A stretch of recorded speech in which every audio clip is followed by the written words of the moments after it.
bom? Tá? Porque depois eu preciso disponibilizar para o pessoal do curso. O Wendel vai falar um pouquinho sobre a formação acadêmica dele, ok? Para a gente já entrar e abordar essas 5 perguntas, tá bom? A Elo, ou o Wendel, a Elo, né? Nós já somos íntimos, né? Ela é aluna do cursinho, tá? Daquele projeto social que eu falei para você, cursinho para legal, todos. hein? Nós temos aqui em Campo Limpo Paulista, nós temos em Várzea Paulista, e ela é de Várzea Paulista, ok? Bom, Elô, como eu estava falando, são 5 perguntas que a gente vai abordar aqui. A primeira pergunta é: onde surgiu a filosofia? Tá? A segunda pergunta é: o que é a filosofia? A terceira pergunta é: a filosofia pode mudar a sociedade enquanto coletividade? E a quarta pergunta é: a filosofia pode mudar o ser humano? Pode mudar o homem? 5 é a última pergunta, que é talvez a mais importante, que é: diante do cenário político atual, a filosofia torna-se mais importante? E nós vamos destrinchar isso, nós vamos conversar, você também pode participar, tá bom? Pode fazer perguntas, fique à vontade. E é isso. Eu vou passar a palavra para o professor Wendel, e ele vai falar um pouquinho sobre a formação acadêmica dele, para a gente entrar nas perguntas, tá legal? Ok. Olá. Bom, meu nome é Wendel da Luz. Eu sou bacharel em Direito pela Universidade Paulista. No meio do curso de Direito eu achei que estava meio chato, resolvi fazer Filosofia. E aí, como a filosofia era de fazer os dois juntos, e aí, como a filosofia ficou um pouco caro para mim, e eram em 8 semestres, então eu fiz pouco tempo filosofia. Eu acredito que eu puxei 2 anos e alguma coisa. E aí eu não concluí. Tenho interesse em voltar e concluir a graduação, porque eu sou apaixonado por filosofia. Bom, aí eu saí do curso de filosofia, continuei com a faculdade de Direito pela manhã, resolvi entrar num curso técnico de radiologia à noite. Aí depois concluí os 2, fiz uma pós-graduação em perícia. Aí hoje eu estudo Direito Médico e da Saúde, faço uma pós-graduação em formação de docentes no ensino superior lá na Unify. Basicamente é isso daí. Eu sou professor de um curso técnico em radiologia na Escola Grau Técnica ali de Santo Amaro. Desde sempre, né, eu gostei de filosofia. E eu me apaixonei por um professor na época da faculdade, quem nunca, né? E aí eu me lembro que, como a faculdade de Direito ela é em 5 anos, esse professor dava aula no primeiro semestre. Eu lembro que eu assisti 5 vezes a aula dele, ou seja, eu fiz 5 vezes a matéria de Sociologia do Direito e Filosofia do Direito, Filosofia Jurídica. O professor Eduardo Yamun depois virou meu orientador, e por conta dessa carga grande, que eu considero uma carga considerável na área da sociologia jurídica e da filosofia, eu fiz uma monografia que se chama O Direito e os Espelhos Éticos em Boaventura de Souza Santos, uma reflexão sobre a transição paradigmática e seus reflexos no direito. O que seria isso? Seria, primeiro, que o trabalho se concentra na parte da sociologia crítica do direito, né, que é uma das ramificações da própria sociologia em si, e na parte crítica ele vai estudar como surgem, né, as juridicidades, né, eles chamam de juridicidade emergentes, ou seja, como nascem os novos direitos, né, como que surgem, como que se dá essa relação, é a mesma relação jurídica que nós temos na sociedade, nós temos em uma favela, sabe? Os mesmos problemas legais, né? Legais, assim, nós temos em uma comunidade, nós temos no meio, assim, normal, quer dizer, é diferente um regime de milícias e um regime democrático de direito. Então, essas coisas, o Boaventura estudou muito, através de um livro que ele chama Pela Mão de Alice, escrito na década de 70, período ali onde tinham os setentistas, né, que era um pessoal que pregava sobre a derrubada entre ciências sociais e ciências naturais, e dentre eles nós temos Edgar Morin, Thomas Kuhn, Abraham Moles, Mário Bunge, o argentino, Fritjof Capra, François Lyotard, esses caras, e também Boaventura de Souza Santos. E aí, assim, aí eu segui com esse trabalho, estudo, leio até hoje, mas não sei se eu vou continuar com isso. Do nada, eu conheço um cara chamado Mário Ferreira dos Santos. O cara é filósofo brasileiro, muito pouco conhecido. Ele está sendo mais conhecido agora por conta do Olavo, mas o Olavo de Carvalho não tem nenhuma contribuição, que eu diga... Não vou usar a palavra considerável, porque o Olavo editou, se eu não me engano, 3 livros do Mário. Um livro publicado foi A Sabedoria das Leis Eternas, que é um livro fantástico, ele fez um prefácio também maravilhoso. Mas, do ponto de vista atualmente, né, como uma pessoa que está divulgando, né, o Mário, né, o Olavo, que é uma figura completamente emblemática nesse nosso momento do nosso país, uma figura exótica, né, que, ao meu ver, é um filósofo de peso, sim, mas que ultimamente talvez tenha sido um pouco deturpado pelas pessoas que ele está andando, né, digamos assim, né, e aí o Mário também acaba herdando isso. O Mário está herdando esse malgrado que o Olavo tem. Mas o Mário não é isso, né? Quer dizer, o edifício filosófico que o Mário Ferreira levantou no nosso país, ele é, sem dúvida, enorme. E é esse cara que eu estou estudando, que eu estou lendo, que eu estou trabalhando e que está sintetizando e formando o meu pensamento como pessoa. Bom, basicamente são essas 2 pessoas que resumem o Wendel, Boaventura de Souza Santos e Mário Ferreira dos Santos atualmente, e esse aí sou eu. Não estou completo ainda, estou ainda me formando. Perfeito, professor. Bom, cara, acho que a gente já caminha para as perguntas, que acho que é muito necessário, né? Quando se trata de filosofia, eu como sou professor de filosofia no cursinho, mas eu sou também professor de história e de geografia no estado.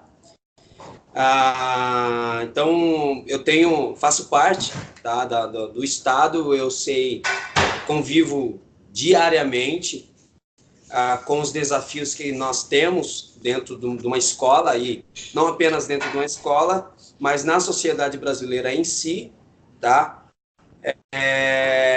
E por isso eu propus esse diálogo e esse Skype aqui para a gente conversar um pouquinho sobre o que de fato é filosofia, qual a importância da filosofia na sociedade, porque hoje no Brasil, como as coisas estão totalmente polarizadas, né? Como a gente acaba perdendo um pouquinho do que de fato é história, do que de fato é sociologia, do que de fato é filosofia, eu acho justo esse diálogo para a gente acabar não se perdendo, ok? A gente acaba não entrando numa onda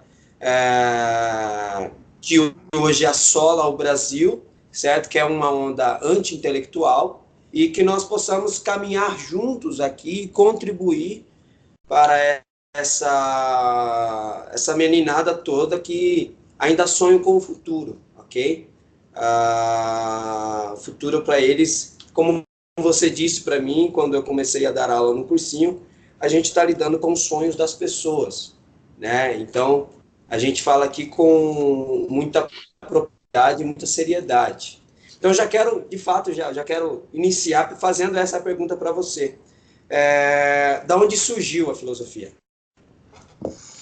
Bom, é interessante porque a filosofia ela é um pensamento predominantemente grego, né?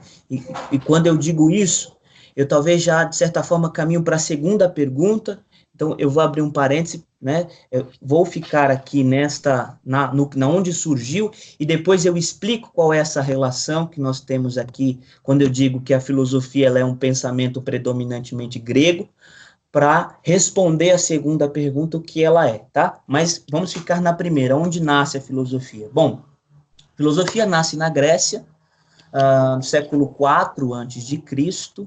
A filosofia nasce com perguntas, né? A princípio, a filosofia tem um papel de questionar, né? De trazer indagações, né, às questões. Então, o homem começa a se perguntar, né, por que da vida, da onde ela vem, da onde nasce o pensamento, o que é o belo, como o homem conhece, qual a medida do conhecimento, até quanto é possível o homem aprender sobre a natureza, o que é natureza, existe algo além da natureza. A filosofia, diga-se de passagem, é quem mais fala sobre Deus, muito mais do que a própria teologia, que estuda, na verdade, a relação entre Deus e o homem, mas a filosofia em si estuda sua existência e como que Deus, então, se manifesta, né? Esse é o papel da filosofia. Pois bem, ela nasce no seu primeiro momento, eu tenho para mim, assim, que o primeiro filósofo que se põe no papel, porque a filosofia até então, ela existia sim, né, mas é somente na Grécia que ela é sintetizada, que ela é colocada no papel. Então, os primeiros filósofos são os egípcios, isso a gente não pode negar, né? O primeiro cara que aparece nesse contexto aí como um grande representante é o próprio Pitágoras, né? Pitágoras que não é só o pai da música, como também, assim, o pai da matemática, porque a música, para os medievalistas, de um certo momento, ela é a aplicação da própria matemática em si. Então, é Pitágoras que desenvolve a matemática, desenvolve a música. Pitágoras, dentro do esoterismo, ele é tido como um grande mago, né? Uma pessoa assim de extrema importância e relevância para os magistas, e Pitágoras aprende tudo isso no Egito, né? Tinham muitas escolas no Egito, tinham 3 graus, né, de escolas lá, um deles era o próprio sacerdócio, né? O homem estudava para ser sacerdote, então ele estudava astronomia, estudava, claro, não tinha esse nome ainda, mas ele estudava astronomia, ele estudava a própria matemática, ele estudava física, estudava química, ele estudava, né, que era uma espécie de alquimia, né? A alquimia era a física, né, que nós temos, a física e a química, na verdade, que nós temos hoje. E é assim, ela nasce no seu primeiro momento como a sua forma de pensamento é o mito, né? Filosofia do século IV a.C. nasce com mito como forma de pensamento, um jeito de expressar de forma lúdica e metodológica, no sentido mais alegórico, de se explicar o mundo e como ocorrem as relações neste mundo. O mito tem como primeira ideia a intenção do homem de superar a Deus, né? Porque em todo mito você tem um modelo, né? Nietzsche critica muito isso, quer um modelo apolíneo ou quer um modelo dionisíaco. Nietzsche critica bastante isso no nascimento da tragédia, e lá você percebe que há sempre um gênero a ser encontrado, há sempre um gênero a se buscar, né? Quer seja o perfeito, quer seja o belo, quer seja o herói, quer seja alguém que está sempre próximo dos deuses, né? Aí nasce a figura do semideus, né? Então você vê que o pensamento, nesse momento, ele é com base nos mitos, com a intenção de superar a Deus, superar algo que está fora, que é extra-homem. Logo em seguida, você tem um rompimento do pensamento filosófico como forma, como mito, né? E passa a ser utilizado como o meio racional, né? Do meio racional, nesse momento, nós temos Sócrates, Platão e Aristóteles, né, que são os 3 grandes cabeções da filosofia enquanto grega, né, filosofia grega. Pois bem, Sócrates é quem estrutura tudo isso, né, não só utiliza os conceitos básicos de tentar resumir o mundo em uma única substância, como fez Tales de Mileto, Anaximandro, Anaximenes, né? Ou seja, tudo se resume em água, ou tudo se resume em fogo, ou tudo se resume no apeiron. Então, Sócrates sintetiza tudo isso e faz um edifício filosófico, que é o que nós chamamos de via ascensional, né? Ou seja, ele parte de baixo para cima. Essa é a forma de filosofar de Sócrates.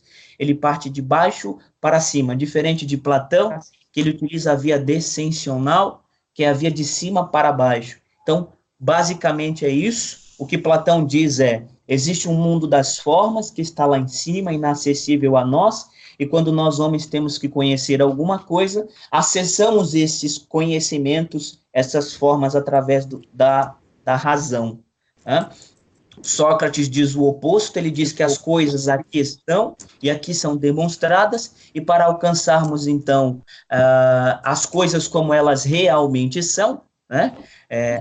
Alcançar o real, partimos, então, da que nos é apresentada aqui, em busca do conhecimento. Pois bem, ambos, tanto Platão quanto Sócrates, né, eles formam uma única escada, né, tanto a que sobe quanto a que desce, se trata da mesma escada, que é a reflexão sobre o conhecimento. A partir de então, nós sabemos que filosofia, ela é a mãe de tudo, né? É da filosofia, para muitos ela é o guarda-chuva de todas as ciências, da filosofia nasce todas as outras ciências que nós conhecemos, e ao longo do tempo, essas ciências vão reivindicando para si, e aqui eu já entro, né, no que é filosofia, na segunda pergunta. Se você permite, Josué, ou você quer fazer uma pausa? Não, fica à vontade. Pode iniciar, né? Pois bem, nesse momento, então, a filosofia, ela nasce como uma pergunta, ainda pensando numa pergunta, e o que ocorre com a filosofia? Ela toma para si a resposta de muitas indagações em diversos ramos científicos.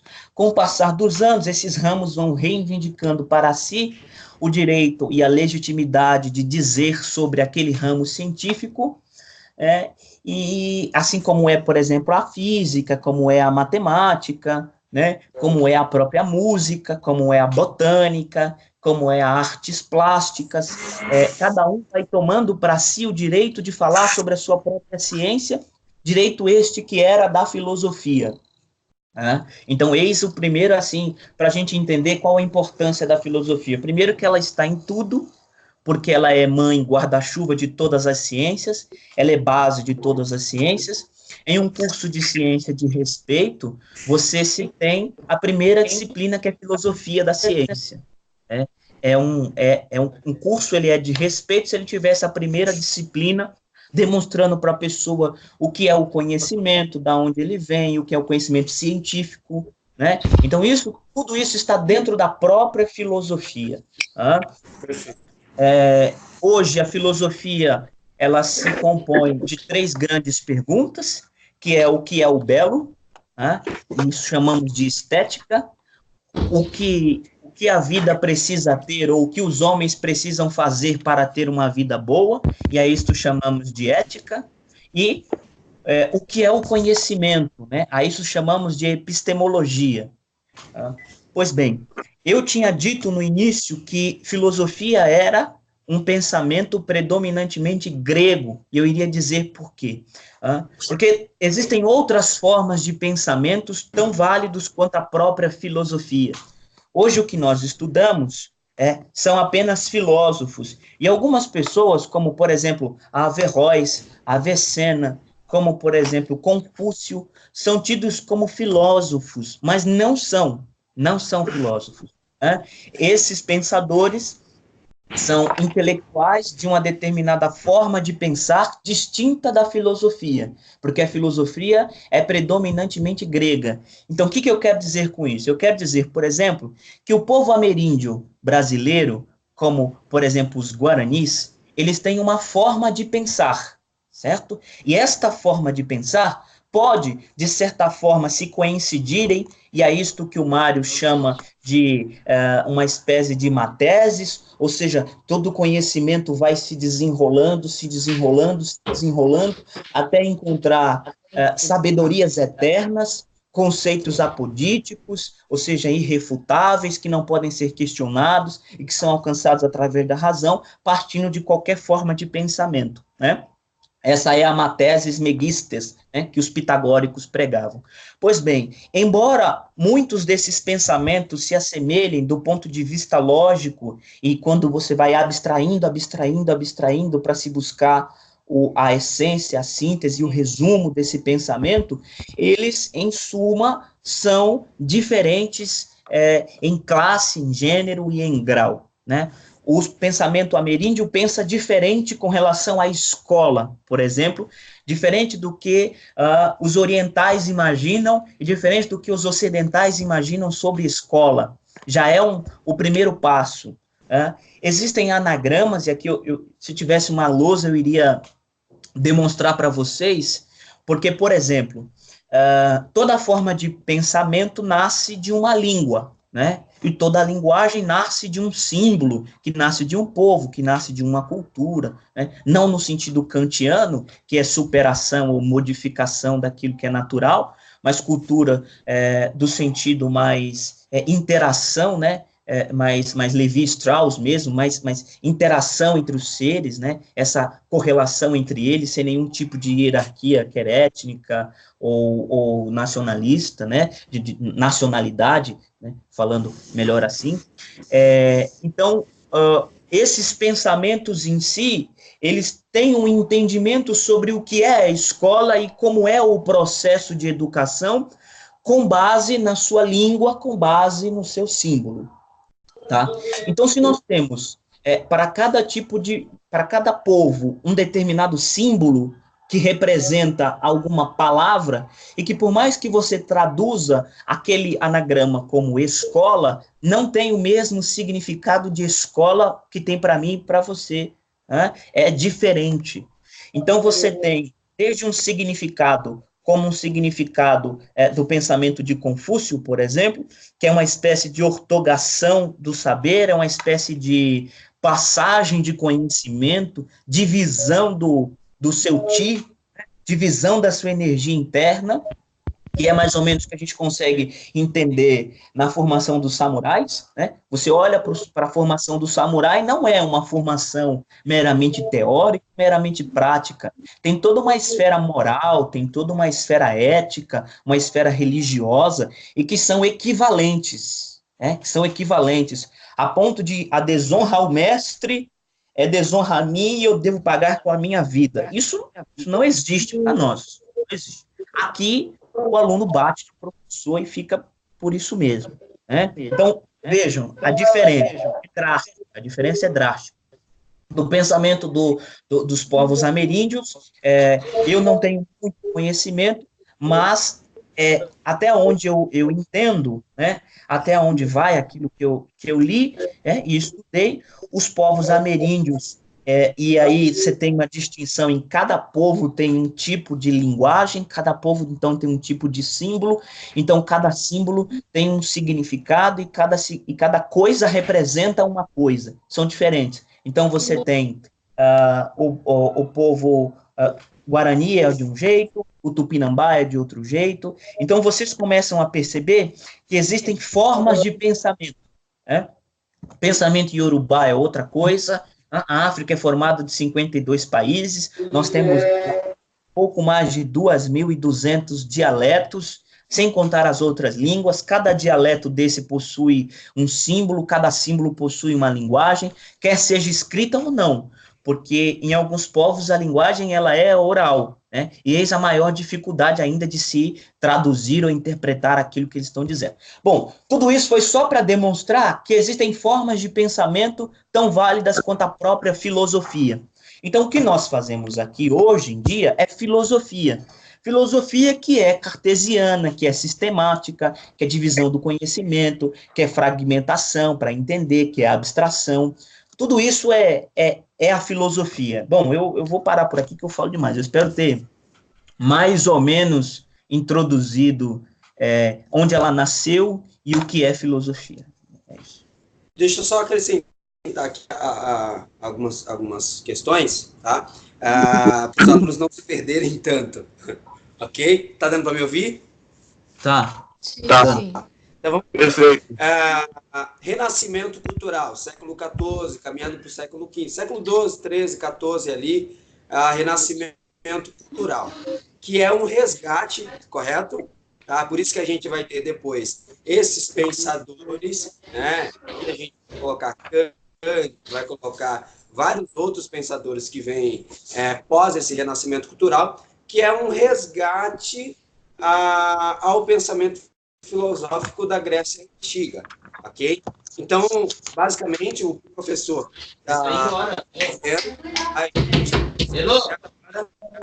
é que esses caras que viveram na Grécia Antiga, esses caras sim eram teólogos, eram filósofos, né? Esses caras sim, a gente pode olhar através da história e chamá-los de filósofos, ok? Posteriormente vem uma nova, não sei se eu posso dizer, uma nova geração, né? Que é considerado filósofo, mas o filósofo em si eram pessoas que viviam na Grécia Antiga. Estou certo, professor? É mais ou menos por aí? Sim, sim, filósofos são esses. E depois, os pensadores que advêm disso são filósofos também por retomar o pensamento dos gregos em si. Então, a filosofia ela é predominantemente grega. É isso que eu estou querendo dizer. Então, por exemplo, se a gente for falar existe filosofia no pensamento chinês, a resposta é não. Não tem filosofia. O que tem lá é uma forma de pensamento. Então, vale dar conta a própria filosofia, mas que possui sua própria origem, sua própria base e seus próprios fundadores, que é distinto. E que, embora se assemelhem exatamente por essa ideia de ir abstraindo, abstraindo, abstraindo, ou seja, os juízos eternos, né? Mas aqui, no nosso plano, aqui entre nós, não, elas não se assemelham de forma alguma.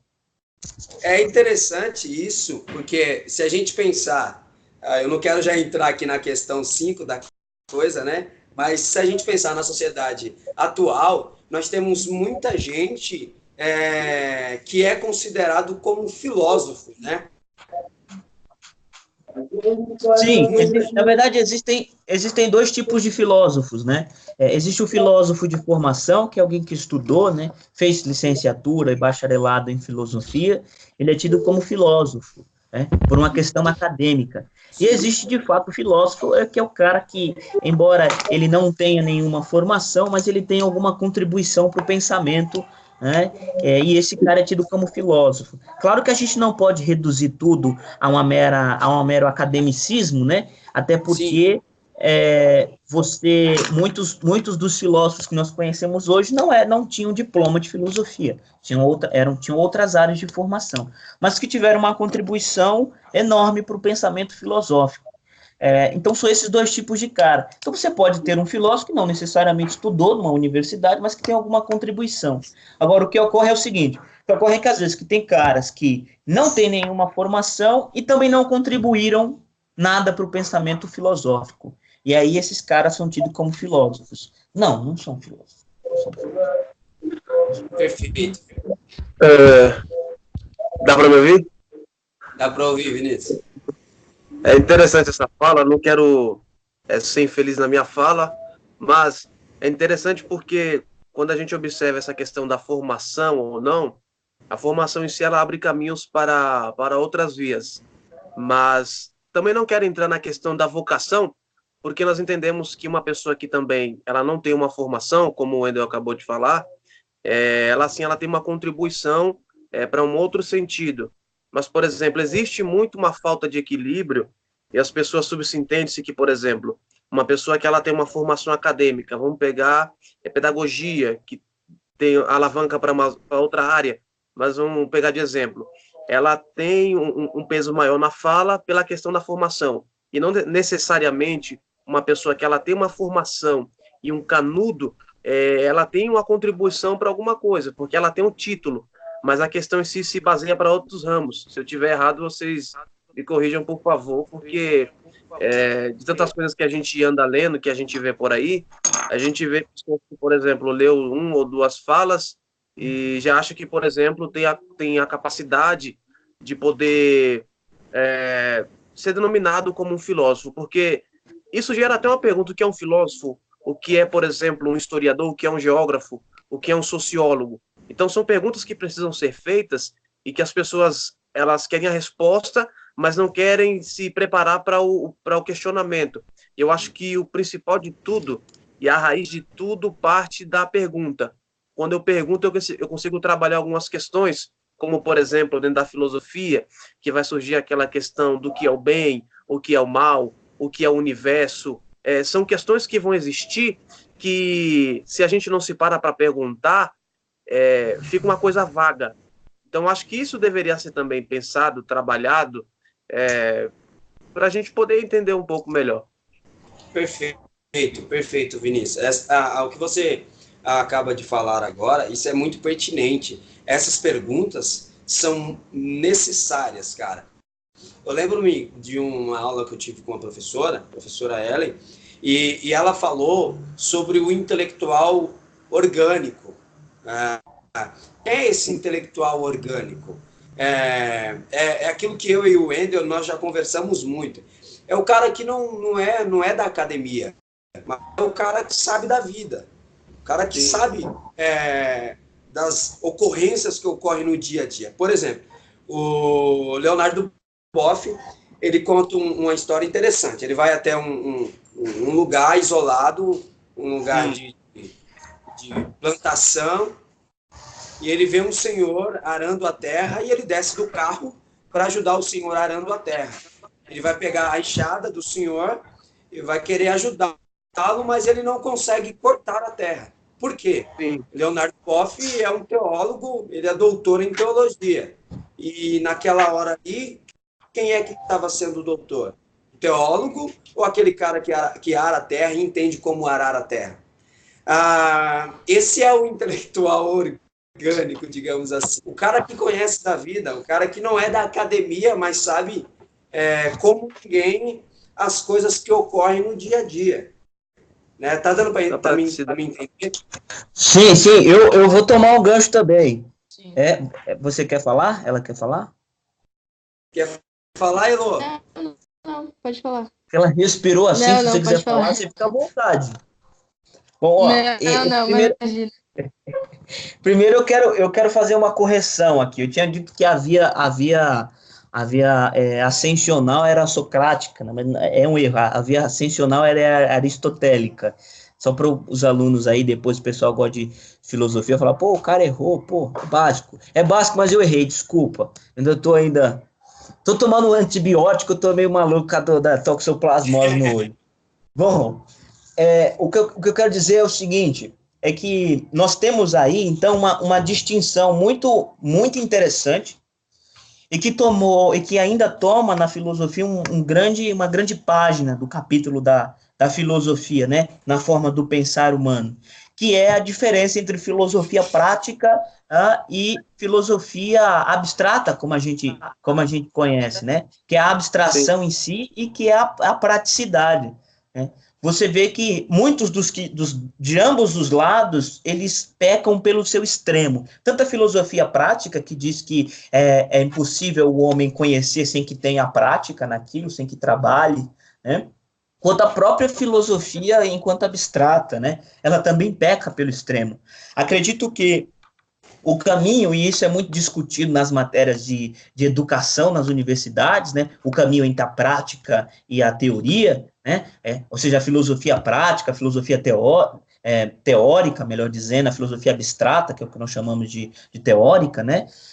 Elas em si têm uma distinção, sim, mas que no plano da vida elas devem ser utilizadas de forma conjuntas, né? Então você tem desde o cara que é agricultor, sim, ou que conhece da chuva, uma outra história, né? Que sabe quando vai chover, exatamente, mas o doutor em teologia não sabe quando vai chover, mas ele sabe, por exemplo, falar sobre as relações que Deus tem com os diversos povos, né, que nós temos espalhado pelo mundo.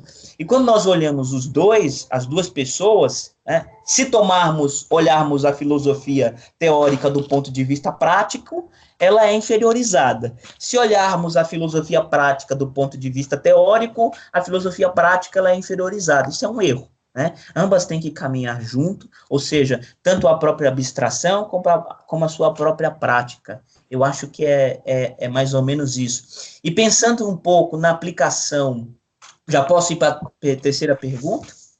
Pode sim. Que é, a filosofia pode mudar a sociedade enquanto aplicada por uma coletividade? Engraçado que eu inicio respondendo essa pergunta com um senhor que olhou para mim um belo dia, eu estava trabalhando e ele é engenheiro e tal, mas não que isso tenha alguma coisa a ver. Ele disse para mim assim que a filosofia corrompeu o homem. Ele disse para mim, filosofia corrompeu o homem. Que o homem estava lá bem, tudo de bom, as coisas acontecendo, tudo certinho.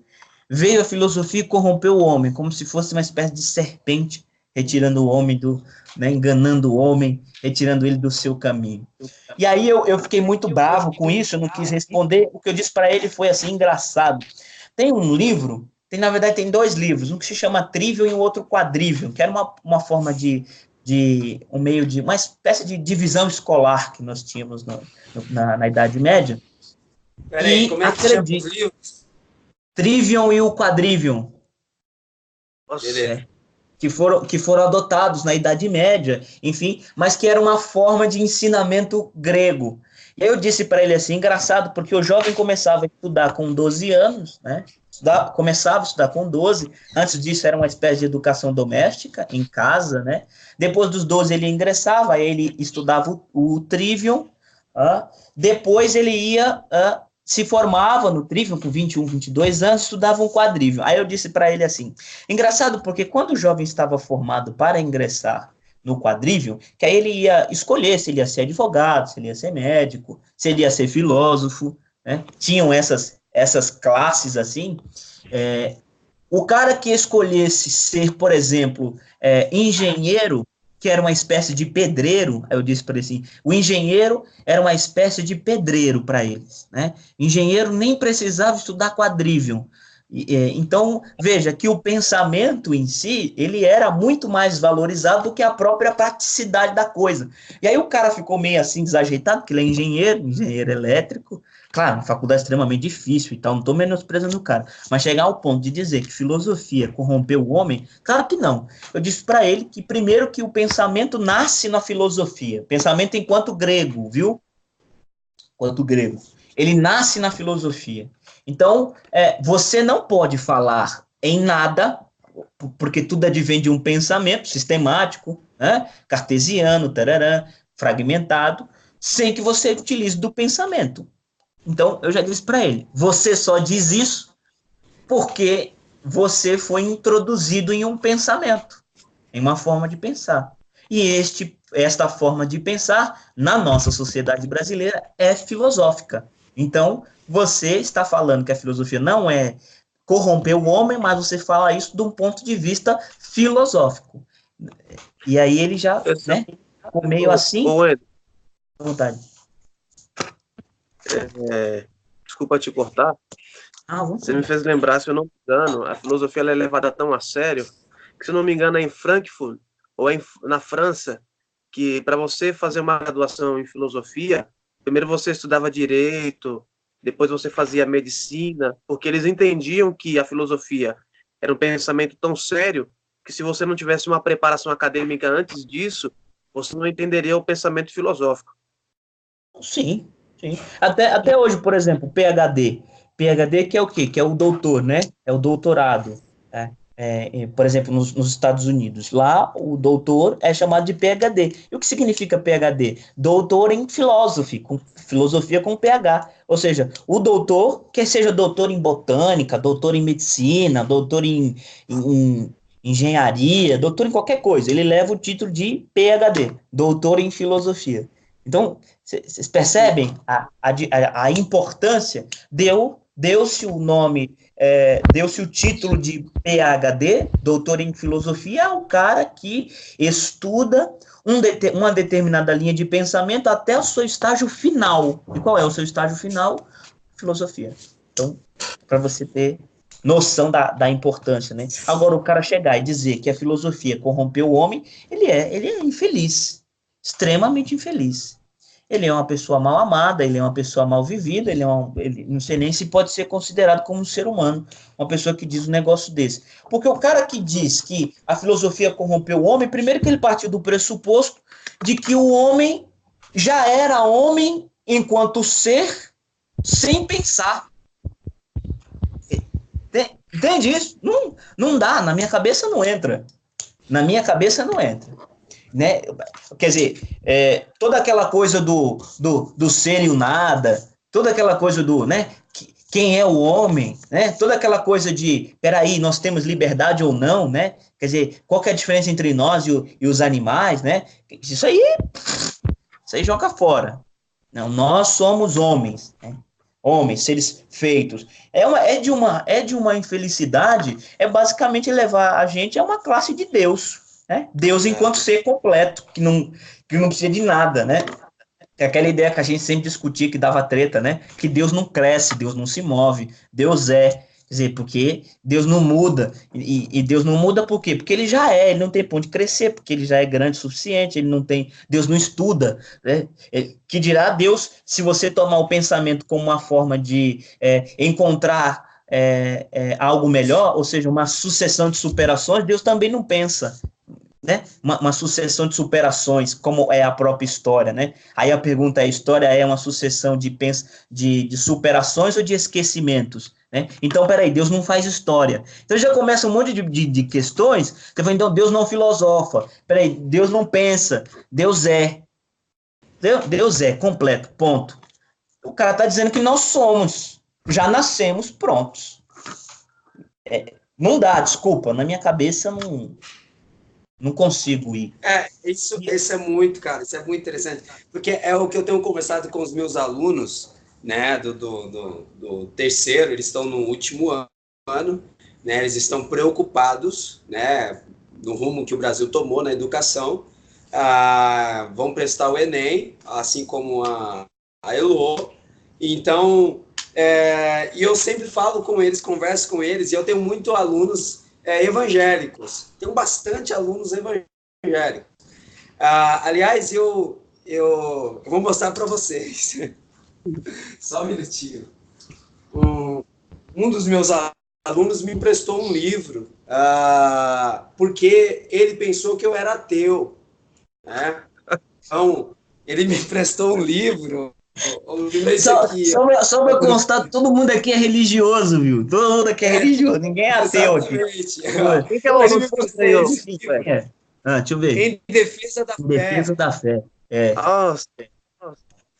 Então ele me emprestou esse livro e é um vocês sabem, né? Strong, um negócio assim. Sim. Ele é um ex-ateu, né? Jornalista e teólogo também. Eu tenho um livro desse cara aqui. Oi? É o Crepúsculo do Pensamento. Tem um livro dele aqui. Né? Então, e eu dei uma olhada no livro, eu estou lendo, porque eles me desafiaram a ler o livro, né? E como eu desafio os meus alunos, eu tenho que também aceitar os desafios deles. Né? Bom, e eu conversando com eles sobre essa questão da gente provar a existência de Deus, né? Eles me olharam e disseram, professor é ateu, vamos provar para ele que Deus existe. Então a gente dá um livro para ele, de um teólogo, ex-ateu, que agora acredita em Deus, e eu conversei com ele dizendo, olha, eu não preciso provar a existência de Deus, porque eu sei que ele existe. Acabou. A gente entra nessa questão de eu preciso provar a existência de Deus, eu preciso. Não, a gente não precisa nada. Eu sei que Deus existe e pronto, e acabou. O Caio Fábio fala isso, né? Deus não existe, ele é. Então acabou. Não tem que a gente ficar discutindo sobre a existência de Deus. E quem mais fala sobre isso é a própria filosofia, né? A própria filosofia. Exato. Teologia não vai falar disso, a existência de Deus. Toda vez que você pega um livro, por exemplo, Defesa da Fé, não li, aposto que o cara está fazendo é contando experiências da vida que ele teve para demonstrar que Deus existe. Tá vendo aí? Teologia é para falar de relação entre homem e Deus. Quem fala do ponto de vista assim, cara, Deus existe por causa disso. Filosofia tenta fazer isso. Teologia é outra quebrada, é outras paradas. Exatamente. Elô, tá dando para entender até agora? Sim, tudo ok. Qualquer coisa você interrompe a gente, porque a gente se anima um pouquinho aqui. Deixa o Vinícius falar aí, meu. Tu fala demais, viu? Vamos lá, vamos seguindo. A 3 já passou, Wendel? Para mim, você acha que respondi, ou Vinícius? Você acha que falta alguma complementação? Quer dizer, a filosofia pode mudar a sociedade enquanto aplicada por uma coletividade? Eu acho que ainda cabe um pouco mais de explanação sobre isso, né? Ô Josué, você falando sobre essa questão de terceiro ano, a galera que está no último ano ainda preocupada com o rumo que o Brasil tomou, você tem esse papel enquanto professor, isso até na live que você disse ontem, que o seu pensamento como professor, como intelectual, você tem essa preocupação de explicar para os seus alunos de uma forma clara, que eles entendam que as coisas é mais profundo do que eles imaginam ser, porque às vezes condensam algumas coisas para eles e eles, pela falta de oportunidade, ou também por falta de interesse, isso é normal, isso não é nem um pouco agressivo, porque a gente sabe que em sala de aula a gente tenta alcançar todo mundo, e não é todo mundo que tem o interesse de saber, tem uma profundidade na leitura, tem uma profundidade do conhecimento, até porque a gente sabe muito bem que o conhecimento em si, ele liberta, ele é libertador. E eu acho que isso gera uma pergunta em cima disso.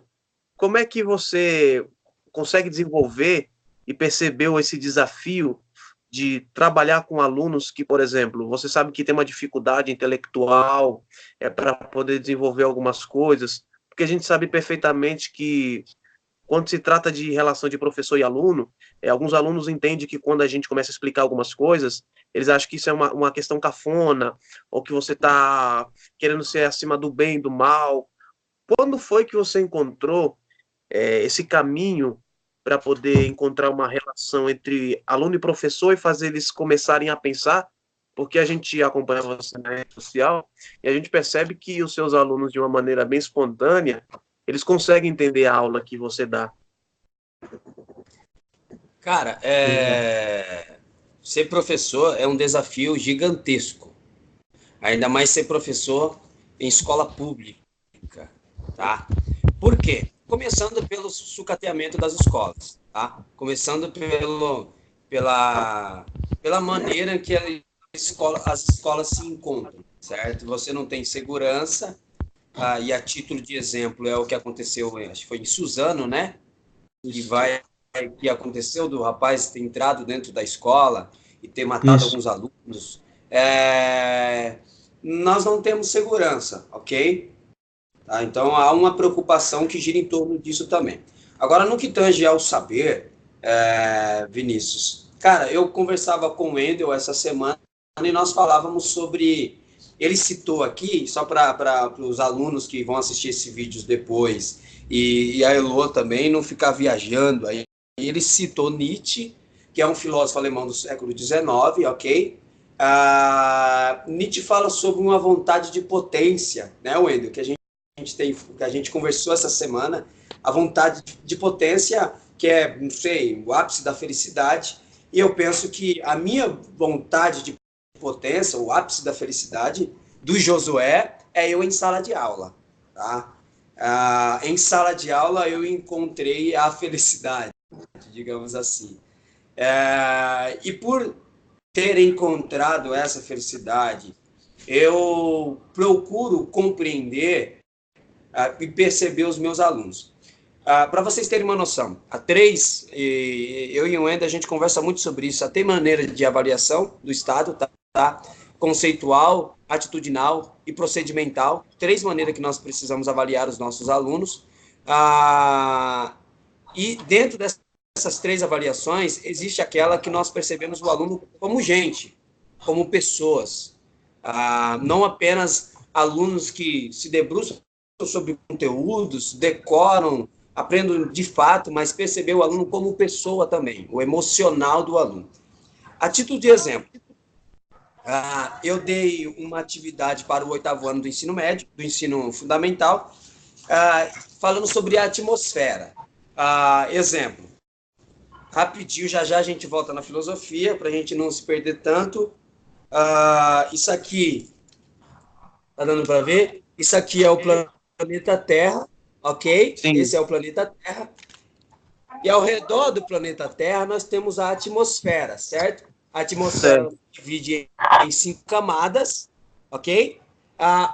O que serve a atmosfera? Para proteger a Terra, ok? Dos raios ultravioletas e tal, do aquecimento global. À medida que ocorre o aquecimento global, nós temos o quê? Buracos na camada de ozônio, certo? Então, a atmosfera, ela fica impotente. Para eu explicar sobre a Terra e a atmosfera para os meus alunos do 8º ano do ensino fundamental, como que eu faço? A atmosfera é, por exemplo, um aluno chamado Caio, tá? E a atmosfera não, a Terra é um aluno chamado Caio, e a atmosfera é o pai dele chamado Márcio, tá? Qual que é o papel dos pais? Defender os filhos, correto? O papel dos pais é proteger os filhos. O filho é a terra.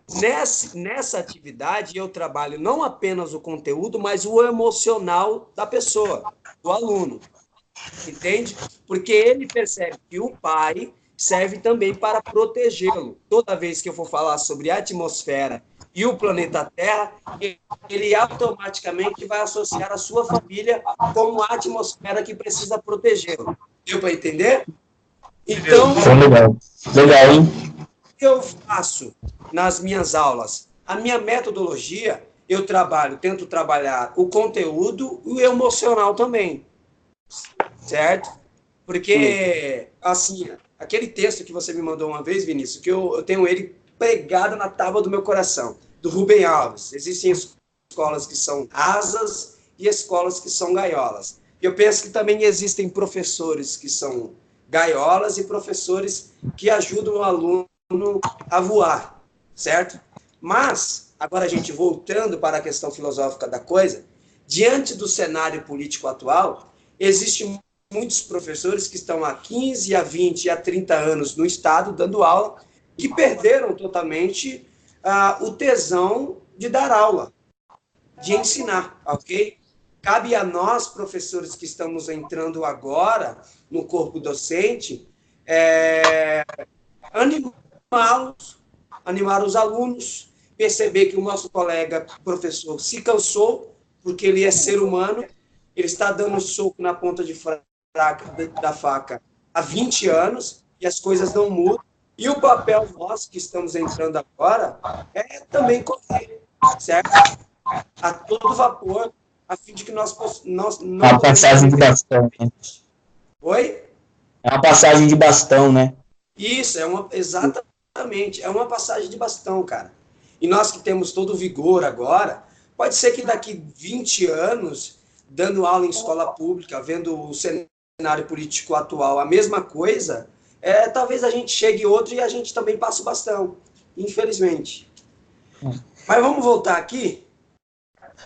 Eu quero classificar aqui voltando à nossa questão, você falando do livro, né? Você disse que o aluno te deu o livro e tal, né? Porque ele entendia que você era ateu, talvez você não cria em Deus e tal e tudo mais.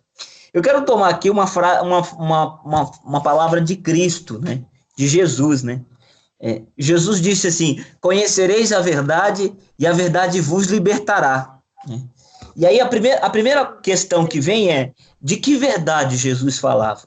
Né? E outra, e de que liberdade Jesus tratava?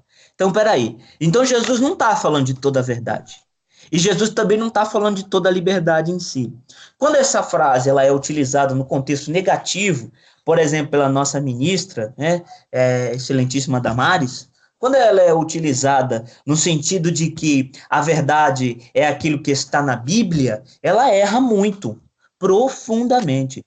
Profundamente, né? Primeiro, a teologia calvinista diz que a Bíblia ela tem uma dupla finalidade, ou seja, ela é tanto divina quanto humana, né? Do ponto de vista divino, por ser inspiração, eu preciso orar, buscar a Deus para entender a Bíblia, através do Espírito, quer dizer, tem uma esfera espiritual a Bíblia. E ela é humana, ou seja, ela foi escrita por homens. Ela tem uma esfera literal, uma esfera histórica, que precisa ser discutida também. Só que, muitas das vezes, a esfera literal, ela fica aquém, né? Fica aquém, fica longe. E utilizam apenas a esfera espiritual da Bíblia, para justificar, por exemplo, que Deus é contra a homofobia, e isso aparece em Sodoma e Gomorra, no Antigo Testamento, né? Esse Antigo Testamento já foi extinto, já. O Antigo Testamento não serve para nada. E não sou eu que estou dizendo isso, quem está dizendo isso é o Novo Testamento. O Novo Testamento diz isso de forma direta, através do livro de Hebreus, e diz isso também de forma indireta, através da sua própria existência. Quer dizer, a existência de uma nova lei pressupõe que a antiga não serve mais. Esse é o primeiro ponto. Então, o Antigo Testamento agora pode ser utilizado como apenas uma forma, uma exemplificação, né, das coisas. Para justificar, por exemplo, mulher não pode cortar o cabelo, mulher não pode usar saia, mulher não pode isso, mulher não pode aquilo. Se não fosse assim, a gente também não poderia comer carne de porco, não poderia fazer nada no sábado, que era o domingo. Hoje a gente não poderia estar aqui conversando, poderia estar fazendo um monte de coisa. Mas espera aí, você está falando de quem? Primeiro que esse povo, todo esse povo, né, que está narrado na Bíblia, estava num continente africano, já assusta. Que ninguém tem em consideração isso. Todos os eventos da Bíblia acontecem na Mesopotâmia, em algo que eles chamam de lua, é uma lua, né, ele pega uma parte assim do Rio Nilo e vai fazendo assim uma lua em todo o mapa da antiguidade, é continente africano. O Egito é continente africano. Babilônia é continente africano. E vejam só, esse povo que está na Bíblia, que povo que é? Um povo israelense, que tem uma forma de pensar, tem um método de pensar. Esse povo é israelense, está lá, ponto. É para eles aquilo. Tanto assim que Cristo vem para eles. Claro, para eles no sentido, que eu digo no sentido histórico. Claro que eu não tenho essa divisão de Cristo histórico, isso é bobagem. Mas o Cristo, ele vem para aquele período histórico, naquela fase, para aquele povo. Então a narrativa de Cristo é uma. Para aquele período, é uma narrativa de Cristo. Ou você pode ter também Meixo Sama, né, da igreja messiânica, que pode ser também uma espécie de Cristo, um tipo de Cristo, que veio para um outro determinado tipo de povo. E que tem uma outra forma de pensamento. Você pode dizer, também, então você pode ter Buda, né? Uma outra espécie de Cristo também, que pode ter vindo para aquele povo com uma espécie de pensamento para aquele período histórico. Então perceba, a salvação está aí. Mas enfim, utilizam a Bíblia para aplicar ela no Brasil, para dizer que a mulher deve ou não deve fazer no Brasil, com base num pensamento israelense, né? Israelita, melhor dizendo, um pensamento israelita, constituído por eles e para eles. E é tanto assim que o cara que tenta transformar isso de forma mais para alcançar todo mundo é o Paulo. E aí nós temos a teologia paulina. A teologia paulina é maravilhosa, mas a pergunta que surge e aí eu abro um parênteses aqui, uma vez Einstein explicando sobre a teoria da relatividade, uma senhora disse para o Einstein assim, mas você poderia explicar isso de uma outra forma? Aí Einstein diz assim, bom, então, isso até poderia, mas isso não seria mais a teoria da relatividade, né?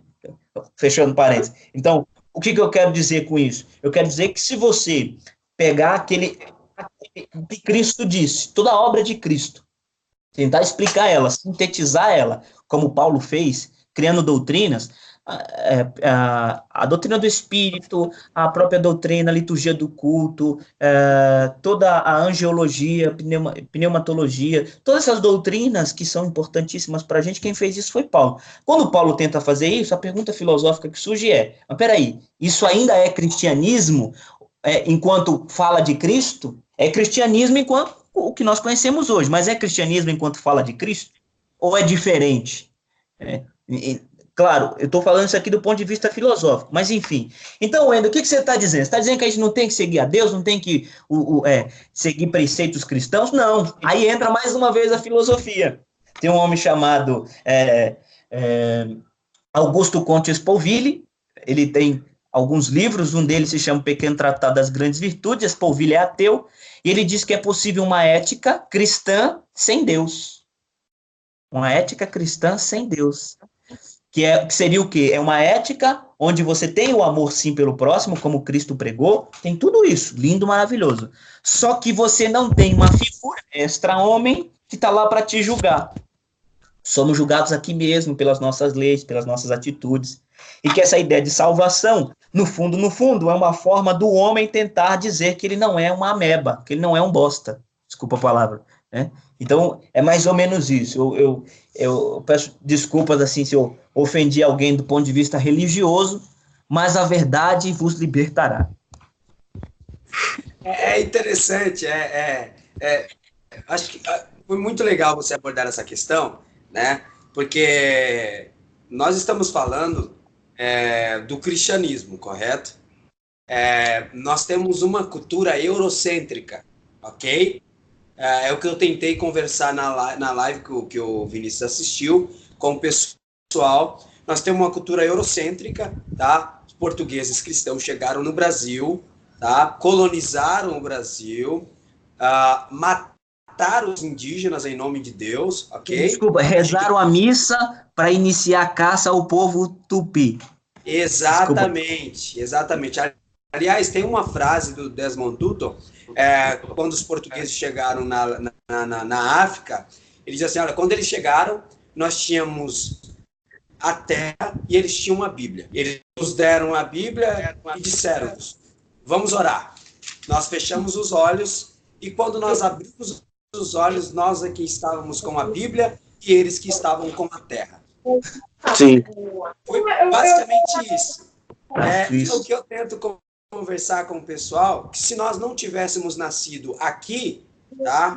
Nós tivéssemos nascido em outro continente, em outro país, um país que não é cristão, nós não tínhamos uma visão para com as outras religiões que nós temos hoje. Certo? Uma visão totalmente de intolerância religiosa, digamos assim.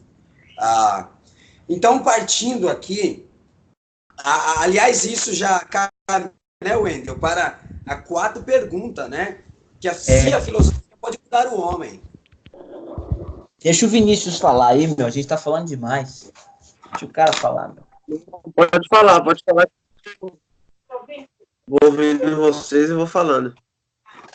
Se a filosofia pode mudar o homem, para a gente compreender isso, a gente precisa primeiro entender de que homem estamos falando, né? Porque eu percebi que as suas perguntas, todas elas têm um cunho político para tentar descrever um pouco do que acontece hoje, demonstrar para as pessoas qual é o prejuízo que a sociedade vai ter, a sociedade e o homem terá se tirarem realmente os investimentos que eram destinados à filosofia, né? Eu acho que é mais ou menos isso que você quer, essa impressão por detrás de todas essas perguntas. Se tomarmos desse ponto de vista, então esse homem, ele é um homem político, né? Esse homem. A pergunta a filosofia pode mudar o homem? Então esse homem é um homem político. Como homem político, do sentido clássico da palavra, política era a máxima ciência de que se tinha como forma de relação com o povo, né? O político era o cara que não só sabia falar bem, sabia defender as causas do povo, como era o cara, o sujeito que entendia de filosofia e sabia que a política estava lá em cima, como máxima expressão da vontade do homem, né, do bem à coletividade. Então, o político era o cara que, em último caso, pensava em si. Em último caso. Que, em última instância, pensavam nos seus interesses. O político é o cara que pensava em primeiro lugar, então somente em primeiro lugar, no bem do povo e no bem da coletividade. Este homem político não é mais o mesmo. Hoje a nossa política não é mais a política aristotélica. A política que nós temos hoje é uma outra espécie de política, é uma política maquiavélica, né, de Maquiavel. Ela é uma política meio que Mao Tse Tung, né? Ela é arte da guerra mesmo, livro esse utilizado por todos os grandes, não vou dizer todos, né? Quase todos os grandes governantes que nós temos no mundo, um dos livros mais lidos depois da Bíblia. E a arte... Oi? Quem falou? Talvez essa política que a gente está falando seja uma política, né? Eu não quero aqui ser um saudosista, né? Longe de mim, é uma política que louva o absolutismo. O absolutismo. Né? É uma política que louva um absolutismo. Falando de Maquiavel, né? Falando de O Príncipe, é uma política que louva o absolutismo. Sim ou não? A ponto de dizer, se eu sou um governante em uma determinada, se eu sou um presidente, isso aqui vai ser fantástico, essa estratégia, ó. Se eu sou um presidente e eu me utilizo de uma campanha política de determinadas parcerias, né? E as pessoas que já estavam no poder antes me ajudam a alcançar o poder. Quando eu assumir o poder, a primeira providência que eu vou tomar é mandar embora quem me ajudou. Porque se ele traiu o seu antigo presidente, nesse caso rei, né? Se ele traiu o seu antigo líder, vai me trair também. Então eu toco para fora. Então eu mudo tudo, mudo ministérios, coloco outras pessoas que estão comigo. Outros ministérios e tal. E tudo isso para quê? Para que eu venha legitimizar quem eu sou. Isso é muito maquiavélico, muito maquiavélico. Muito, muito. Isso é até aquele pensamento quem foi muito assim também foi Calígula. Isso aí, se eu não me engano, o reinado de Calígula dura 4 meses. Ele tinha um pensamento de que ele deveria infiltrar o que ele havia aprendido e todas as pessoas que estavam ao redor dele, ele mandou matar, ou senão ele usou como massa de manobra para poder se aliar a ele, depois ele colocar como uma pessoa, vamos dizer assim, do mal, para poder permanecer no reino. Até porque quando a gente olha para a história de Calígula, Calígula, na verdade, ele tem um pensamento em si da luxúria, não no sentido de mudar Roma, mas ele trabalha mais a questão da luxúria. E você percebe que mesmo ele sendo tentando usar as pessoas como massa de manobra para aquilo que ele tinha como oponente, ele acaba, depois de um tempo, caindo na mão daqueles que ele achava que ele usava como massa de manobra. Para ele, se volta como todo mundo fosse desconfiável, ou melhor, ninguém era confiável para ele. Pegando até um texto da história, meio ele passa por um processo de dor de cabeça e febre, e acha que aquele que ele tinha como um abraço e como um sustento para ele, vai trair ele, que na verdade é a irmã dele, né? Que chamava ele de Botinhas. Então tudo para ele se torna como se fosse perigoso. Tudo que ele tem que ele usou como massa de manobra, agora vai ser para ele como medo, porque ele tem medo de perder o reino. E você vê que as próprias pessoas que estavam do lado dele são pessoas que ele usou como subterfúgio e depois que engoliram ele, assim, vamos dizer. E isso responde, essa sua citação de Calígula, que responde à próxima pergunta, que é diante do cenário político, a filosofia tem alguma relevância social? Eu acredito que na próxima questão, se a gente voltar nisso, vai ser muito interessante, porque isso, por exemplo, gera insegurança jurídica, quer dizer, a insegurança de Calígula com relação a si, ao povo e ao seu governo, causa uma certa insegurança jurídica. O que é isso? Você tem um monte de leis criadas, um monte de normas, e que no final das contas você não sabe qual norma se aplica. Isso é uma insegurança jurídica. Quer dizer, eu tenho amigos que são economistas que os caras estão tirando dinheiro da poupança. Não está deixando mais no banco, com medo de acontecer o que já aconteceu no nosso país. Né? Na época do Plano Real, que raparam as poupanças. Eles estão com medo disso, porque o dinheiro é uma ficção. O dinheiro é uma cifra eletrônica. E, enfim, uma hora tá lá, a outra não tá mais. Mas, enfim, só para a gente voltar aqui. Quando você fala, então, nessa mudança, se a filosofia pode mudar esse homem, e esse homem é um homem político, a resposta é sim.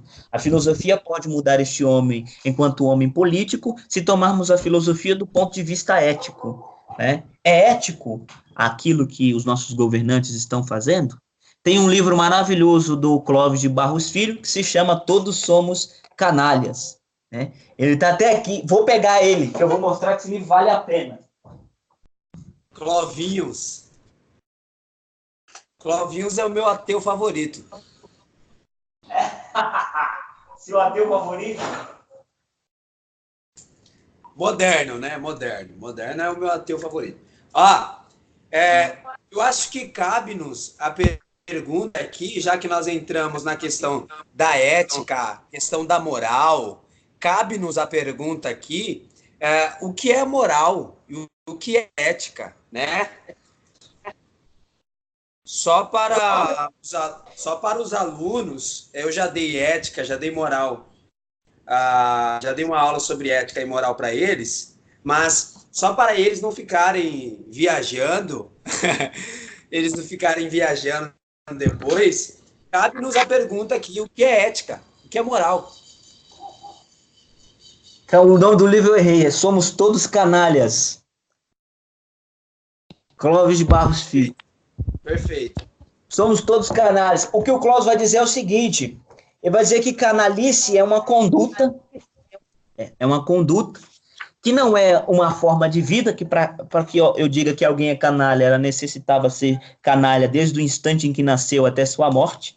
Então, canalice é uma conduta. Conduta esta que é alguém que conhece das normas éticas, mas simplesmente rejeita elas em benefício próprio. Vou dar um exemplo que o Clóvis utiliza, estacionar na vaga de deficiente. Quer dizer, eu sei que aquela vaga está destinada para pessoas com deficiência, mas eu sei que eu vou rapidinho, eu vou só comprar um pão, não vai dar 2 minutos, eu entro na padaria e saio, eu estaciono na vaga de deficiente. Esse é o canalha.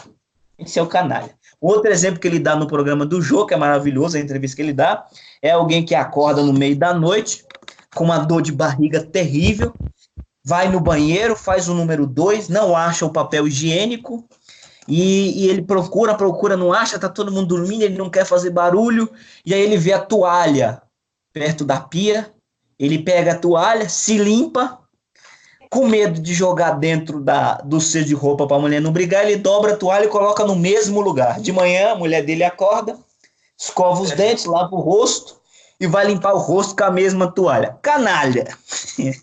O cara é um canalha. Então, esse é um dos... canalha e um suicida também, né? Um suicida, kamikaze, né? Esse é o canalha. Então, a canalice, ela é uma forma de agir quando eu rejeito os preceitos éticos e tomo para mim, como a minha vontade, como superior às normas de convivência, como essa, por exemplo. Né? Então, cá, para a gente...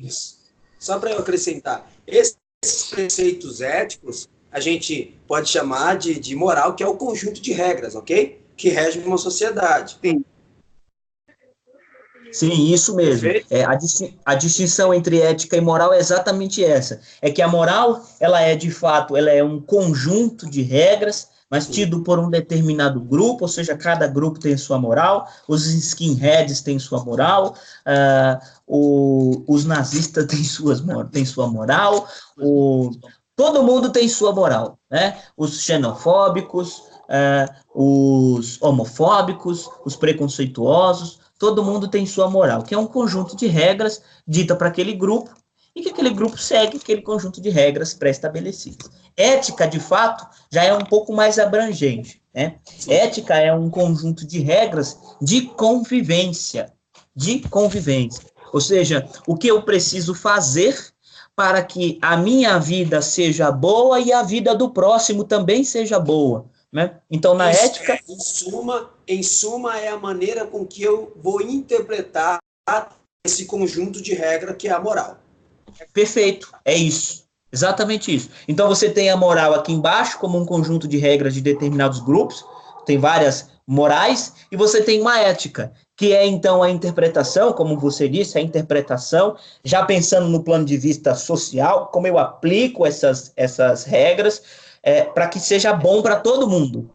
Então, não é ético o cara que aplica a sua própria vontade do seu grupo, dos skinheads, por exemplo, contra um grupo de gays ou um grupo de negros. Não é ético, né? Além de ser antijurídico, além de ser ilícito e tal e tudo mais. Mas é moral para ele, porque está dentro da moral do seu grupo, né? Então, basicamente, essa é a distinção. Isso é muito interessante, porque assim, ó, Sartre, né? Sartre dizia, perguntando assim, sem Deus, qual o sentido da vida? E ele dizia que a vida não tem sentido, porque à medida em que eu procuro um sentido para a vida, eu deixo de viver a essência para viver a aparência, né? É o que Sartre dizia. Sartre era demais.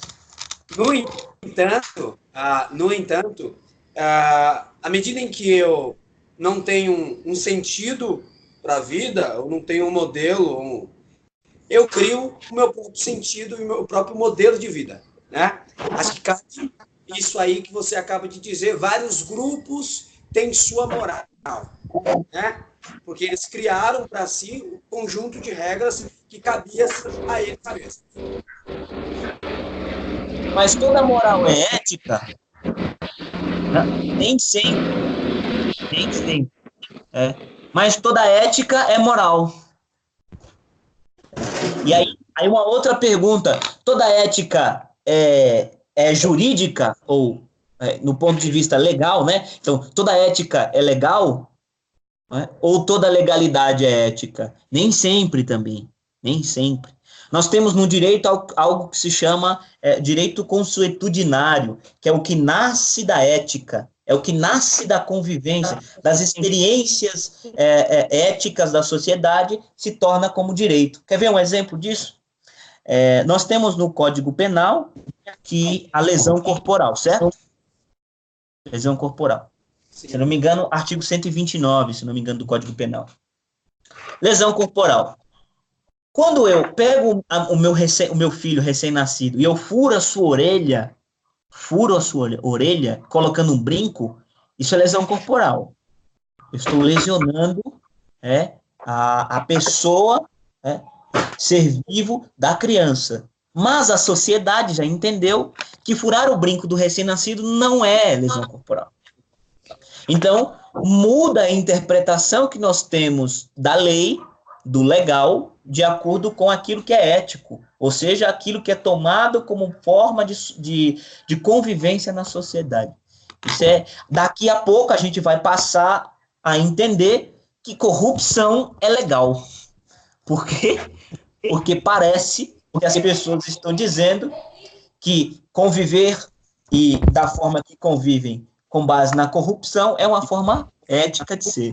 Então, se passar a ser ético, vai passar a ser legal rapidinho. E isso parece um pouco com que algumas autoridades entendem. Ah, não, mas o cara roubou, mas ele devolveu o dinheiro. Então, quer dizer, a sociedade já está começando a entender que se eu roubar, mas eu devolver, então não é crime. O direito não entende assim. Né? Isso é arrependimento, isso é forma de atenuação da pena, mas o crime foi cometido, consumado, e é corrupção, sim, ponto passivo de punição. Agora, se ele devolveu, isso aí vai ser discutido na esfera processual, a pena vai ser reduzida e blá, blá, blá. Mas é crime, ponto. O problema eu acho que, pensando na sociedade atual, né, nós temos as delações, né? Eu vou lá e vou falar sobre os meus companheiros de crime, aí a minha pena ela diminui, né? Como você, agora eu faço uma pergunta para você que fez direito, como você vê isso, cara? Delações em cima de delações para que a pena diminua ou algo desse tipo. De fato estão fazendo justiça? Poxa, o que é justiça o que é a pergunta que a filosofia do direito se propõe a responder, né? O que é justiça? Mas a delação premiada enquanto instituto jurídico, cara, ela é boa. Ela é boa, sim. O nosso direito brasileiro, cara, é um dos melhores direitos que nós temos no mundo. Né? A tirar pela nossa Constituição, uma das mais bem escritas do mundo. O negócio aqui não funciona por causa das pessoas mesmo, por causa de mim e de você, entendeu? Porque nós temos uma responsabilidade ética sobre aquilo que está escrito e que nós não tomamos, sempre acusamos o outro, né? Não, é sempre o outro e tal. Aí a gente é canalha, aí a gente fura fila, aí a gente estaciona em vaga de deficiente, aí a gente faz o que faz, cara. Mas é que o político, o corrupto e tal. Não, é nós aqui, entende? Mas beleza. Fui eu aí? Foi um barulhão aí? Desculpa. Não, foi a moto que passou aqui. Não, tudo bem. Mas entenda, a delação premiada enquanto instituto jurídico, ela é maravilhoso, cara. Ela é ótima. Porque ela proporciona um avanço nas investigações. Um avanço terrível, né? Eu digo para o cara, olha, você já foi condenado e tal, se você delatar, der provas, ou dar os meios para que a gente consiga achar provas para um determinado ilícito, você vai ter uma atenuação, vai ter um benefício, vai ter uma atenuação na pena e tal e tudo mais. Isso é bom? Puxa, bom pra caramba. Só que, como a esfera política no nosso país se confundiu com absolutamente tudo, todo filósofo de respeito sabe que política e religião não pode se tocar. Todo pensador de respeito sabe disso. E vou ainda mais. Todo pensador de respeito sabe que política, né, e o judiciário não podem se tocar também. Quer dizer, o judiciário não é uma figura política. O Supremo pode ter uma certa aparência política porque são eleitos pelo presidente, mas são judiciário enquanto ente autônomo e independente, harmônico, mas autônomo e independente entre os outros poderes. O que eu estou querendo dizer com isso? Estou querendo dizer que a esfera jurídica analisa apenas o jurídico da coisa. Jurídico. Ele não legisla e ele não executa. Ele julga. Não. Estão utilizando a delação premiada como ferramenta política. Isso é ferramenta política para se autopromover, para derrubar pessoas, para se autobeneficiar, para muitas coisas, menos para ter uma certa realmente finalidade jurídica. É isso que eu penso. O Instituto é bom, mas foi pervertido. Deixa eu fazer só um adendo, desculpa. Como foi, por exemplo, o que aconteceu na divisão do espírito de Moisés para os religiosos, né? Enfim, Moisés tinha lá seu espírito, ele era juiz, profeta e tudo mais. Moisés falou assim, cara, a carga para julgar essas causas está muito grande, vou dividir meu espírito. Repartiu o seu espírito sobre o outro 72, não é isso, se eu não me engano? 72 outros ministros para que eles julgassem também com relação a isso. Aí, essa carga de Moisés foi repartida, mas começou a dar uma treta muito grande no negócio. Primeiro o quê? Por que Moisés está dividindo seu espírito? Só porção de espírito para julgar. Quer dizer, A partir do momento que ele divide e que alguém vai perguntar assim, por que ele está dividindo e para quem ele está dividindo, você cria, então, uma esfera política. Claro que eu falo isso sem criar aqui uma espécie de anacronismo, que é uma semelhança maluca, né? Anacronismo é esquizofrenia filosófica para a gente, né? Mas sem criar aqui uma espécie de anacronismo, porque era muito diferente o que acontecia lá, realmente política e religião se tocavam em Moisés, né? Tanto assim que ele era juiz e profeta, mas hoje em dia nós entendemos que não pode ser mais assim. Porque se deu errado lá, vai dar errado aqui. Por que eu coloco? Não, deixa eu até tirar o óculos, que agora o negócio liga a música de capoeira, que o negócio ficou sério. Por que eu coloco uma ministra em uma esfera política, uma ministra religiosa? Outra coisa, o que é que raios que a bancada evangélica tem de falar sobre aborto? Engraçado que no Vaticano, o aborto é legalizado. No Vaticano, o aborto é legalizado. Por que no Vaticano o aborto é legalizado e aqui a bancada evangélica quer dizer que não pode? Porque os caras entenderam que aborto é questão de saúde pública, não é questão da igreja. Quer dizer, dar acesso o que é de César e a Deus o que é de Deus. O que é de Deus? O que corresponde à igreja? Falar de fé, programas sociais, falar de missões, de esperança, de amor, disso tudo mais. Não é disseminar o ódio através do aborto, disso, daquilo, outro. Se a menininha engravida no baile funk, porque ela tá fazendo roleta russa lá com os caras, isso não é um problema da igreja. Isso não é um problema da igreja. A igreja tem que assistenciar essa pessoa, tem que dar uma assistência social, econômica, psicológica e tal, tudo mais. Agora, dizer para a menina que é errado ela abortar, desculpa, isso é idiotice demais. É aquela pergunta, né? Perguntaram o que Cristo falou sobre... O Caio Fábio diz isso, né? Perguntam para ele, e sobre a homossexualidade, sobre o aborto, né? Aí Caio Fábio pergunta, o que Cristo disse? O que Cristo falou sobre a homossexualidade? Nada. O que Cristo falou sobre o aborto? Nada. Então o que ele disse? Amor sempre. Sempre. Perfeito. Caminhando já para o final. Na verdade... Só um minutinho, Vinícius. Caminhando já para o final, já se estendeu bastante. Nem me fala. Nós Eu estamos aqui com 1h26 já. Meu Deus. Nós temos, no máximo, só mais 10 minutos, ok? Para a gente finalizar, que senão fica grande. Só para a gente, rapidinho, só para fazer um comentário sobre a questão dessa questão da delação aí, né? Que virou moeda de troca, virou interesse de alguns. Aí a gente volta naquilo lá que Platão disse lá na República de Platão, lá no diálogo que existe sobre justiça. O que é justiça? Né? Lá ele dizia, alguém responde dizendo que é a conveniência dos mais fortes. Né?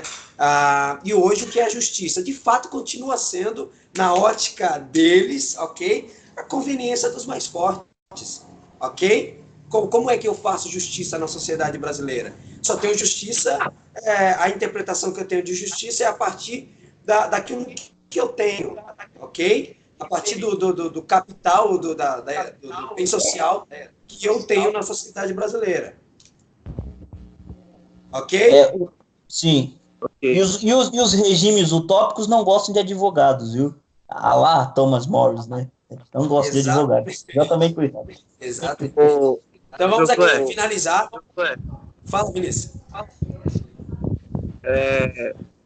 Baseado nessa questão que o Wendel falou, que a igreja em si ela tem o papel da divulgação do amor, da assistência, ao necessitado. Você acha que a questão do direito da fala ela deveria entrar no conceito de ser uma coisa seletiva? Porque, por exemplo, você vê que o que diz respeito à saúde pública, eu não vou dizer só a denominação, mas algumas outras vertentes, elas querem ter o direito de fala. E nem sempre eu acho que a opinião, em alguns lugares, ela é bem-vinda.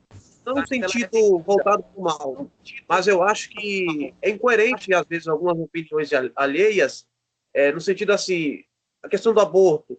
Poxa, mas não se deve abortar. Eu acho que existe, eu acho, do meu ponto de vista, que tem que ter um embasamento, um conhecimento, para poder afirmar certas coisas, até porque a gente sabe disso, quando a gente entra dentro de uma academia, quando a gente vai se posicionar em relação a algumas questões, a primeira coisa que o professor vai perguntar para a gente é quem você leu, quem que você estudou. Então, sim, você acha que deveria ter uma seletividade em posicionamentos em relação não só a isso, mas a outras coisas? Uma questão política que a gente vê, todo mundo se posiciona na internet. Cara, primeiro ponto, eu penso que democracia é de fato isso mesmo, ok? Isso é democracia, quando todos têm o direito à fala. No entanto, aí entra a última questão, tá? Das perguntas que a gente fez aqui. Tá? Diante do cenário político atual, a filosofia torna-se mais importante. É importante porque o que é a filosofia? A gente volta lá para o início. Né? A filosofia, o que é? É o senso crítico. Tá? É você perceber e você conhecer algumas questões. Espera aí, se eu conheço, se eu sei que a questão do aborto, a questão de saúde pública e não de fé, não de religiosidade, se eu sei isso, eu não vou me intrometer, ok, nesses assuntos públicos, nesses assuntos de saúde. Só que eu preciso saber que isso não é um assunto religioso, é um assunto de saúde pública, entende? Mas ainda, Vinícius, nós não podemos... o que eu sempre bato em relação, por exemplo, a algumas pessoas que falam sobre a questão feminista, do direito à fala. Isso está muito comum na sociedade brasileira, né? Essa questão do direito à fala. Nós vivemos numa democracia, é para ser uma democracia, ok? Onde nós possamos ter o direito à fala. No entanto, eu não sei, falando sobre o feminismo, tá legal? Eu não sei, por exemplo, eu acho que a Elô sabe falar melhor do que nós aqui, o que é sofrer assédio no transporte público. Pensando desse jeito, obviamente, que a mulher tem mais direito à fala do que nós. E quem tem que falar de aborto, quem tem que decidir é ela, não é eu, não é nós três aqui, é ela que tem que decidir. Exatamente. Nós temos uma concepção pequena sobre isso, certo? Mas ela sabe melhor do que a gente o que elas enfrentam na sociedade. A democracia, ok, nós temos sim, nós temos liberdade para manter um diálogo, mas ela sabe mais do que a gente o que ela enfrenta, entende? A igreja, agora aqui resumindo, tá, pessoal? A igreja em si, ela esqueceu que o Brasil é um país laico, tá? Esqueceu-se disso. A igreja não sabe o que é democracia, porque a maioria das mulheres não tem fala dentro da igreja, ok? Utiliza herança bíblica. Oi? Herança bíblica falida. Herança bíblica, ok? E Paulo em muito contribui para isto, ok? Então, eu acho que cabe-nos exatamente essa pergunta, Vinícius. Aonde é que nós temos direito à fala? Onde é? Né? Nas redes sociais, é isso que sobra. Exatamente. Exatamente. Porque a partir do momento em que nós conhecemos a filosofia e compreendemos o papel da filosofia na sociedade atual, nós conseguimos compreender algumas questões. Nós entendemos, por exemplo, que o aborto não é questão de religiosidade, mas de saúde pública. Entende? É o papel da cabeça pensante. E cabe a qualquer um decidir sobre isso. Você que é religiosa, minha filha, não aborte. Ponto final. Se é uma questão de legalidade ou não, isso aí não tem nada a ver com você. Você que é testemunho de Jeová, não faça transfusão de sangue. Tem outras pessoas que precisam, né? Tem outras pessoas que precisam de aborto. Você não faça por uma questão religiosa. Mas o Estado é o Estado. Você é você e sua religião. Exatamente. Nós temos um grupo de pessoas, e esse grupo de pessoas são pessoas pobres, faveladas, a maioria são negros, tá, que vivem numa sociedade. Eles são segregados da sociedade, eles fazem aborto, essas moças fazem aborto, elas vão continuar fazendo, certo? E vão continuar fazendo em risco, ok? Porque nós temos uma elite que também faz aborto, mas tem grana para pagar. Tem grana para viajar. E aí tem uma brecha na lei para isso, mas isso aí é um outro vídeo. Agora, cá entre nós, eu acho que a última questão, ela ficou respondida, a sua relevância, na somatória de todas as outras questões, de tudo que a gente falou aqui. Perfeito, perfeito. Então, acho que a gente, como eu tenho o costume de fazer em aula, é a gente pegar desde o início, tá? Fazendo um panorama. Acho que a gente não precisa fazer isso, né? Que essa última pergunta aqui, ela já fez isso por si só, ok? O papel do professor é passar tudo a limpo, a fim de saber de que se todos de fato compreenderam a aula, né? Então, quer falar, Wender? Professor é aquele que talvez aprenda alguma coisa, né? Que possivelmente aprende, né? Esse é o professor. Para finalizar, o filósofo não é o que é detentor da verdade, ok? Se o cara chega dizendo que é filósofo e diz assim, olha, eu sei o que é a verdade. Eu encontrei a filosofia, esse não é filósofo. Sai fora. Você encontrou uma forma de pensamento, você não encontrou a filosofia. Josué, você falando sobre moral, tentando de um autor que eu tenho aqui, você já deve ter lido. Esse daqui, ó, não sei se dá para vocês verem, se aparece para vocês o nome do Meu, isso aqui é ótimo. Questão moral. É o francês, né? Ótimo, isso. Esse eu li também. Aprender a viver. Que livro, meu, que livro. Então, perfeito, pessoal. Vou finalizar aqui. Elô, obrigado, viu? Imagina, obrigado a vocês. Obrigado, desculpa aí qualquer coisa, nós na fita, viu? Numa próxima vez nós vamos fazer online lá no curso, tá? Com a participação de todos os alunos. Beleza, e quem tiver afim que seja online, faz uhul! Os alunos vão fazer. Perfeito, lindos. Até a próxima. Valeu. É nóis. Tchau.